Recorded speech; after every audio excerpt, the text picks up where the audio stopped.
할렐루야, 우리 서로 인사하실까요? 잘 오셨습니다. 제 이름으로 축복합니다.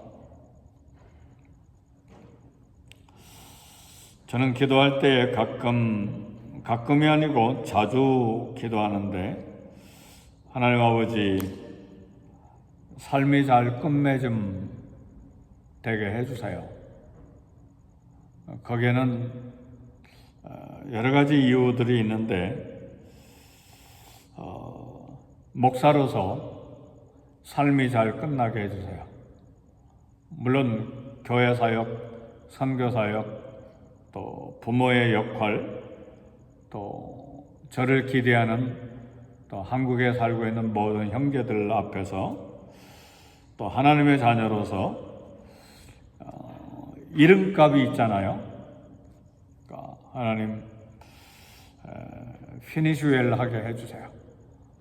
유정의 미를 거두게 해주세요. 가끔 기도하는 것이 아니라 거의 매일 기도할 정도로. 왜냐하면 삶의 끝이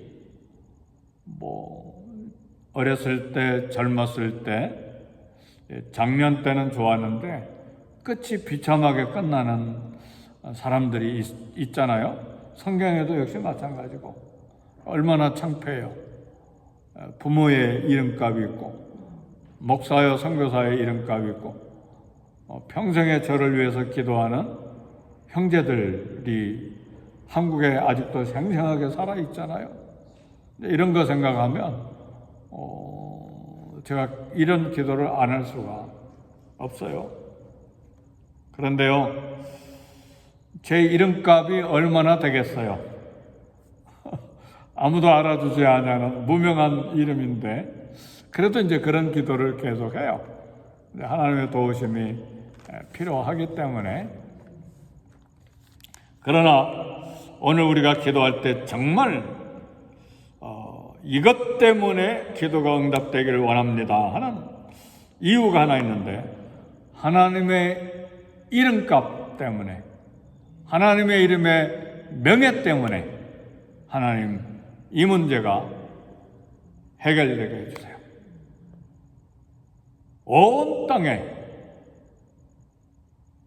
모든 사람들에게 하나님의 이름의 영광 때문에, 하나님의 이름의 존귀한 명예 때문에 이 문제 해결되고 응답되게 하시고 잠잠케 하시고, 그래서 하나님의 이름의 영광이 드러나고 우리 예수님의 이름이 존귀케 되기를 원합니다.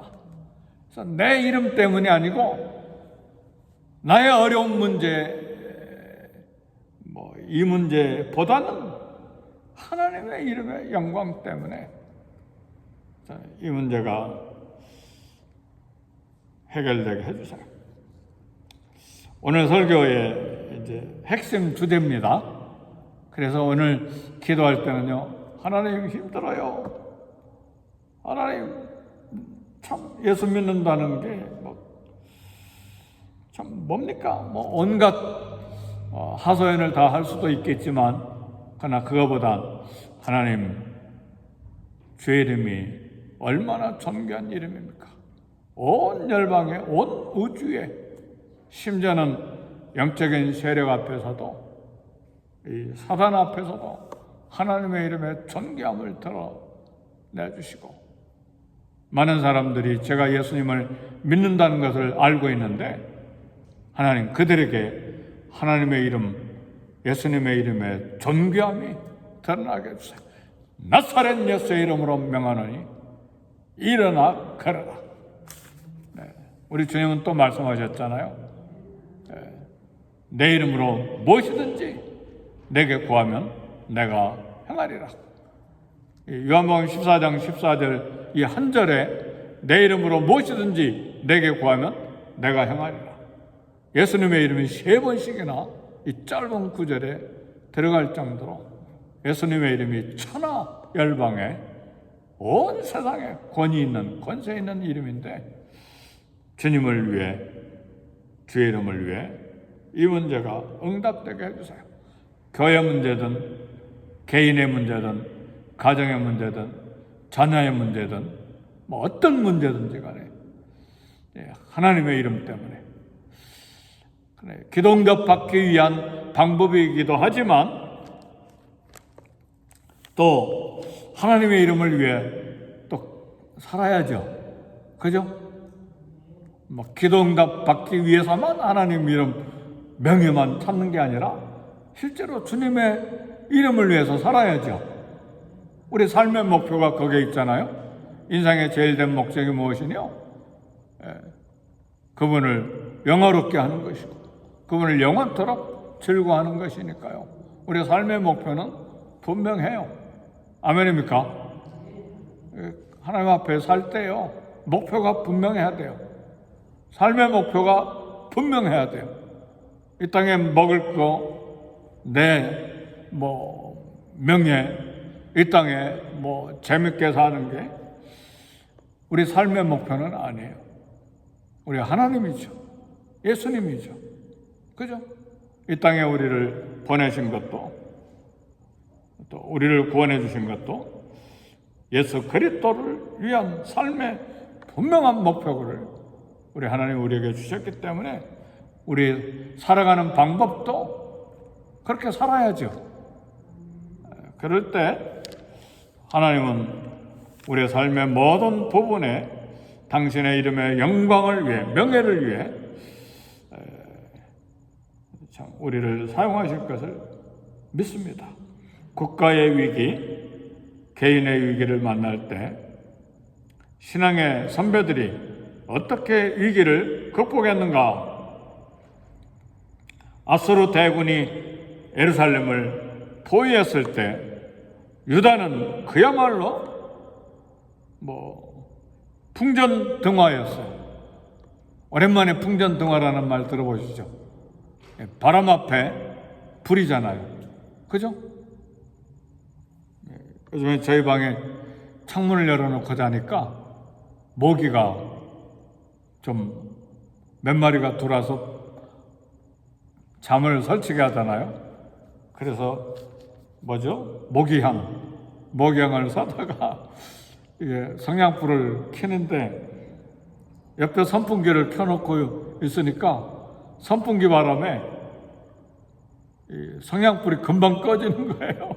그래서 선풍기 바람을 등으로 이렇게 막고 모기향을 피우고 몇 개를 피웠어요. 벌써 한 4개 피웠나요? 네, 풍전등화라고 하는 것은 참 바람 앞에 불이니까 순식간에 꺼지는 것이죠. 그런 위기가 유다 예루살렘에 다가왔어요. 아수르 대군 그런 공포의 군대가 다가왔습니다. 히스기야 왕은 오늘 37장 다 읽지는 않았지만 1절에 보니까 자기 옷을 찢었어요. 슬픔을 상징합니다. 굵은 베옷을 입고 성전으로 갔어요. 이것은 회개한다는 행동입니다. 히스기야는 위기 앞에서 하나님을 의지하는데 얼마 전에 하나님을 의지하지 아니하고 애굽의 도움을 요청했던 것을 회개하기 위해서 굵은 옷을 입었어요. 굵은 베옷. 하나님은 출애굽부터 어떤 일이 있어도 이집트 쪽은 바라보지도 말라고 그랬어요. 고통과 속박을 주었던 나라, 해방시켜 주셨던, 출애굽하게 해주셨던 하나님의 능력, 은혜를 기억하고 쳐다보지도 말라. 이스라엘 지도자들은 결코 말이나 병거를 축적하지 말고 하나님만 의지하는 믿음을 요구하였습니다. 히스기야는 성전에 가서 하나님께 회개함과 동시에 이사야 선지자에게 사람을 보내서 하나님의 도우심을 위해 기도를 부탁을 했습니다. 서로를 위해 기도를 부탁하는 것이 정상입니다. 어떤 사람은 아예 기도 부탁을 안 해요. 자존심 때문에. 그처럼 미련한 사람이 어디가 있어요. 두세 사람이 내 이름으로 모인 것에 우리 주님이 함께 하시고 임재하시겠다고 그랬어요. 아예 기도 제목이 있는데도 감춰 미련한 짓이죠. 우리는 하나님의 능력과 은혜를 위해 서로에게 기도를 부탁해야 됩니다. 히스기야가 믿음이 있었지만 선지자에게 기도를 부탁하잖아요. 그래서 히스기야는 자신과 유다의 형편이 얼마나 어려운지 처절하게 고백을 합니다. 37장 3절에 보니까 오늘은 환난과 책벌과 능력의 날이라 아이를 낳으려 하나 해산할 힘이 없는 것 같다.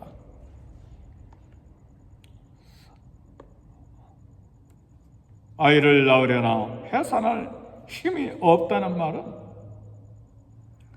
능력이 전무하다는 말이에요.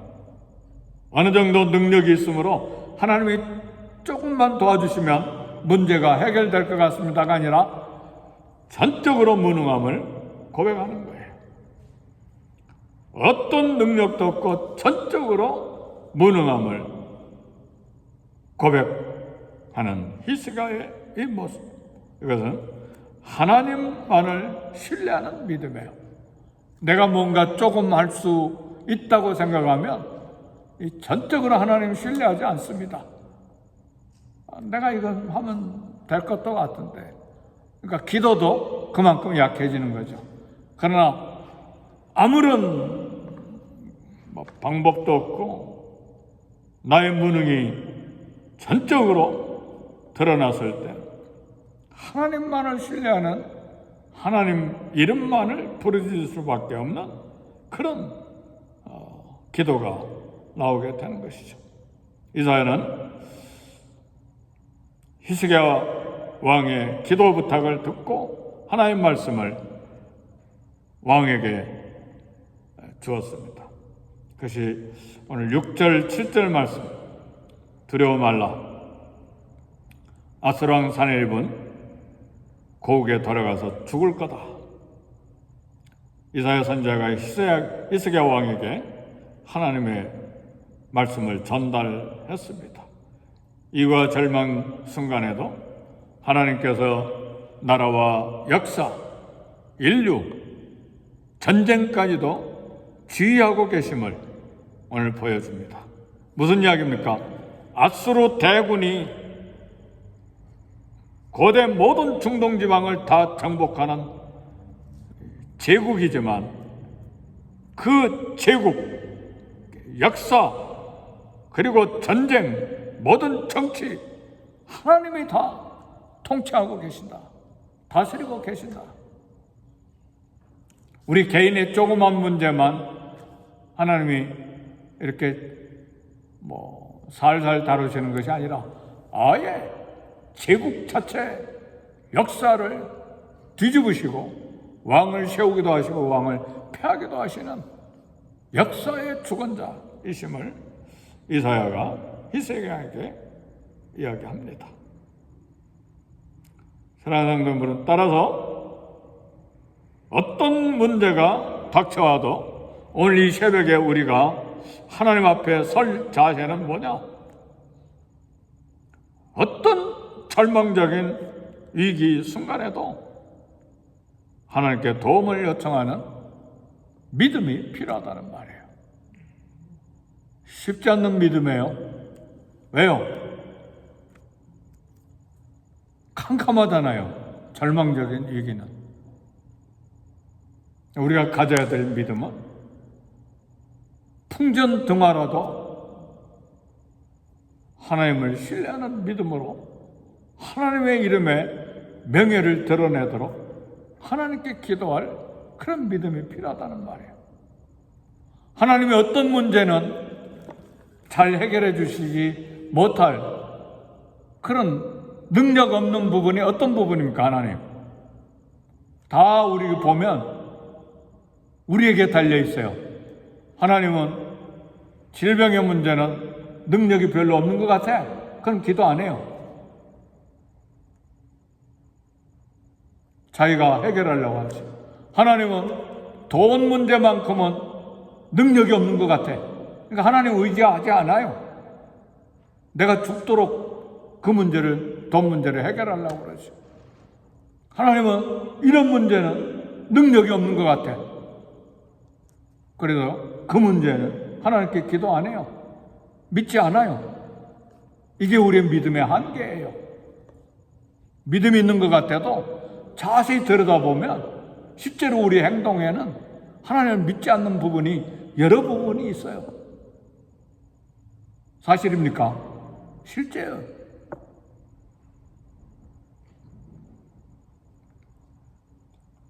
사랑하는 성도 여러분, 아수르 군대가 갑자기 에티오피아 구스 군대 공격으로 아수르 군대가 이동해야만 했어요. 군대를 이동하면서 아수르 왕 사네립이 하나님을 회방하는 편지를 히스기야에게 보냈습니다. 벌써 문제가 하나님이 다루시는 내용들이 나오기 시작합니다. 히스기야는 아수르 사네립의 편지를 하나님 앞에 펴놓았어요. 사네립이 히스기야에게 보낸 편지에는 하나님 앞에 망언하는, 하나님이 무슨 능력이 있느냐? 내가 열방을 정복할 때 어디 하나님이 무슨 능력을 보여준 것이 있느냐? 한마디로 사네립은 히스기야에게 보낸 편지에 하나님의 이름을 망령되게 일컫는 망언을 했어요. 그래서요, 히스기야는 하나님 앞에서 이 아수르 왕 사네립의 망언을 물증으로 잡았어요. 하나님의 명예를 훼손한 이 아수르 왕의 망언에 대해서 확실한 물증을 잡은 거예요. 그럼 끝났어요. 문제가 해결된 거예요. 이제 히스기야는 이제 자신과 사네립의 문제가 아니라 하나님과 사네립의 문제인 것을 알게 됐어요. 왜냐하면 이미 사네립의 하나님 이름을 망령되게 일컫는 그런 물증을 잡았으니까 그것만 하나님께 말씀드리면 이제 문제는 히스기야가 해결하는 게 아니고 하나님이 직접 사네립과 사이에서 해결하실 거예요. 문제가 하나님의 손으로 넘어간 것을 히스기야는 알았어요. 그리고 기도합니다. 그것이 오늘 우리가 함께 봉독한 말씀입니다. 자신의 한계, 무능력을 인식하고 하나님을 신뢰하는 것이 진정한 믿음입니다. 우리는 한계가 있잖아요. 믿음에도 한계, 육체적인 건강에도 한계, 우리 모든 정신적인, 영적인 건강에도 한계, 지식에도 한계, 무능력을 인식하고 하나님을 전적으로 신뢰하는 것이 진정한 믿음이에요. 내가 뭔가 조금 할 수 있다 그러면 하나님을 전적으로 신뢰하지 못하죠. 히스기야는 기도합니다. 온 세상에 하나님만이 창조주이시고 하나님만이 통치자이십니다. 17절에는 사네립이 하나님을 회방하는 망언을 했음을 고발합니다. 그리고 마지막 20절에는 우리를 구원하사 하나님의 훼손된 하나님의 이름의 명예를 회복하소서. 그게 20절의 내용이에요. 뭐라고 이야기합니까? 20절 마지막에 보니까 천하 만국이 주만이 여호와이신 줄을 알게 하옵소서. 이 말은 하나님의 명예를 회복하소서, 그런 말입니다. 주여, 주님은 이방신과 전혀 다르십니다. 그 다른 점을 열방에 보여주소서, 그런 기도예요. 주님의 이름의 명예를 위해 현재 나를 건지시고 하나님의 영광을 나타내소서. 내 이름으로 무엇이든지 내게 구하면 내가 행하리라. 예수님의 이름의 명예를 위해 주여 응답하소서. 그래서 오늘 기도를 응답해 주시기를 기도할 때에 주님의 이름의 명예를 위해, 하나님의 이름의 영광을 위해 주여 응답해 주시고 회복해 주옵소서. 이 문제가 주의 능력의 선에서 잠잠하고 해결되게 해 주옵소서. 우리 다 같이 기도하겠습니다. 하나님의 이름의 명예를 위해, 주님의 이름의 능력을 위해, 그 이름이 열방에, 온 세상의 모든 사람들에게 드러나도록 우리 함께 기도하겠습니다. 교회를 위해 기도하고, 나와 가정과 자녀들과 일터를 위해 기도하고, 건강을 위해 기도하고, 선교사님들을 위해 기도하겠습니다.